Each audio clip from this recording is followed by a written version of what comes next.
My aspirations and goals started when I was 5 because I wanted to be an archaeologist. And I don't know if it was because I could say the word or because I was a very, very curious child and took apart everything, loved to dig in the dirt. When I was a little kid, we took dance, and I think my biggest dream was to be in dance or to be a performer.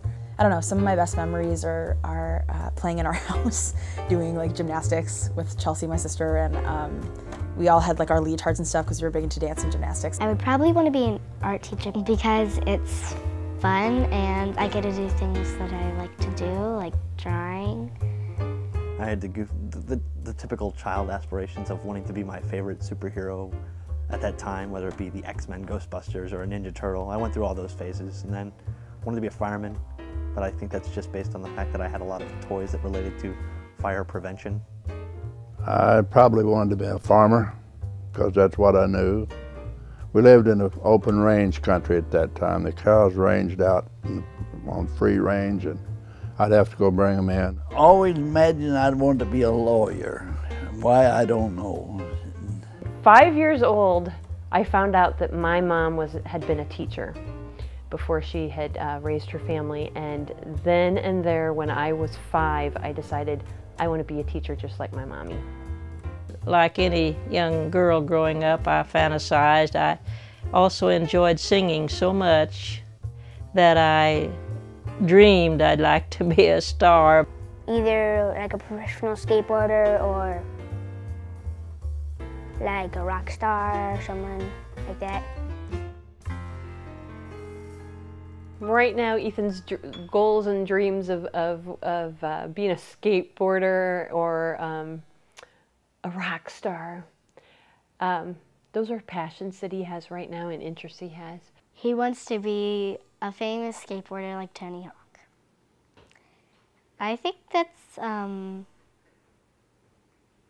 little weird because he's not that good on the skateboard. I only got my skateboard like 3 months ago, and I've been practicing and I'm getting really close to doing a bunch of tricks. A lot of kids on the street wanted to be professional baseball players, professional athlete of some sort. That's who you looked up to. I mean, I remember watching a vast majority of every single Cardinals game, Blues game. I think it's just that that's what we were most exposed to, so that's what we wanted to do. I mean, maybe if they had a TV show about really cool accountants, I'd be like, yeah, accounting, but that never really happened. As I was working in college, I'd come home in the summers and I would work in at a preschool.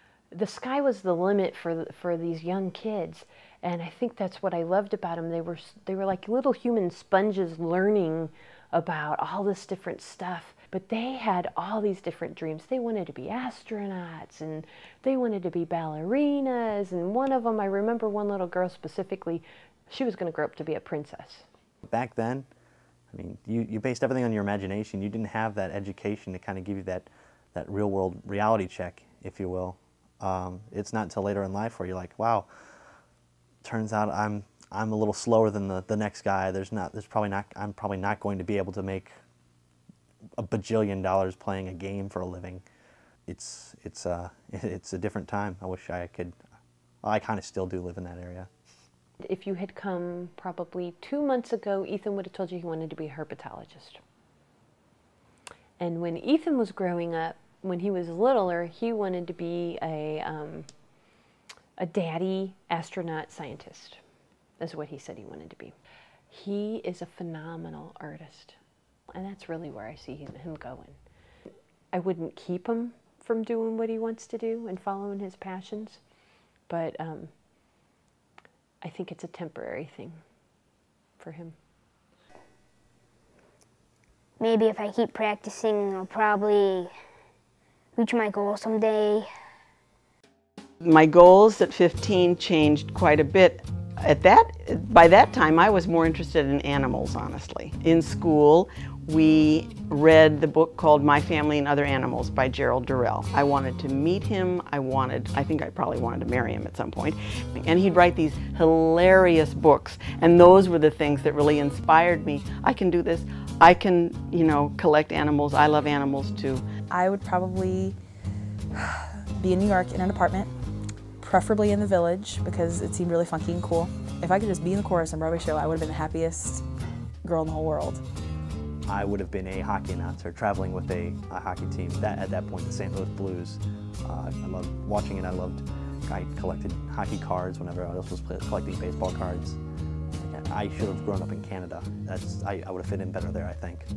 Gerald Durrell had a zoo on the Isle of Wight in the British Channel.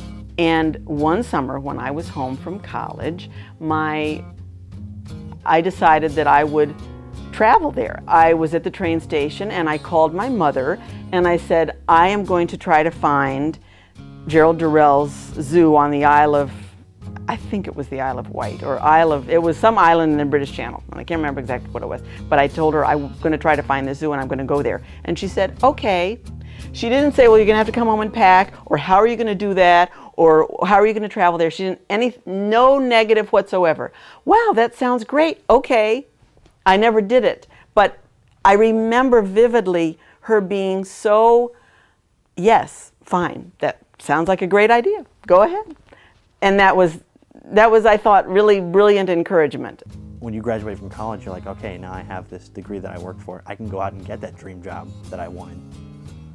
I think that's what drives them to be happy at this point. Maybe a little bit later when they start to have the family, and then money starts becoming an issue. But at this point, I think it's just, I want to be happy and be productive, maybe make my mark on the world. As you're growing up and you have these little ideals about what you want to be, but then when you're growing up, you see that your parents have all these responsibilities and they might not necessarily enjoy their jobs, and it's about making money and making ends meet a lot of times and things like that. You know, I think people your age, they do have more opportunity to try to look forward to the life that they're going to try to live than we had. I guess that seems strange to this generation, but at that time you more or less took life as it was handed to you. What you love when you're little and what your interests are when you're little, I don't think become something totally different. They just morph into what works for you as you are older. Maybe I'm not an archaeologist, but I still have that interest that was born of being really little. I know my life ended up real good to my part. I'm 90 years old and I have a lovely family and grandkids, and to me that means everything. That's the best part of life, raising a family. When I'm 50 years old, I don't know, I'd like to be thought of as a role model. I'd like to be able to say to someone who's my age now and say, just because you didn't go to school, just because, you know, you didn't have a ton of money, doesn't mean that you can't be who you are. I see myself in Florida or California in a large theme park, hopefully in a middle management position, working my way up. Because I still am wondering, honestly, what do I want to be when I grow up? I'm 55 years old and I still don't know. But I think if you handed me a ticket now, I would want to be a counselor and I would want to be an acting coach. It would take some schooling to be a counselor, but I don't honestly feel like I'm 55. So to me, I can go to school. I still believe I can go to school and be anything I want. I think it would be really fun to be a professional skateboarder or a rock star. If I do get to be a professional skateboarder, I hope they make a video game of me, like they did for Tony Hawk and all those other skateboarders, because it would be really cool to have a video game designed after me. So in 10 years, where are you? Prison.